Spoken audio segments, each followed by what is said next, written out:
شیانه گشتم، خانه به خانه گشتم، بی تو همیشه باغم، شانه به شانه گشتم.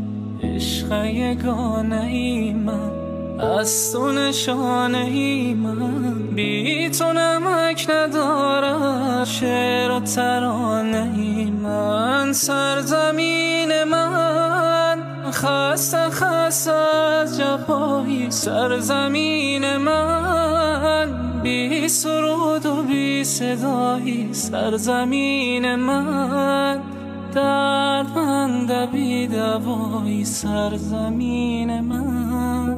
سرزمین من کی غم تو را سرود، سرزمین من کی ره تو را گشود، سرزمین من. بی آشیان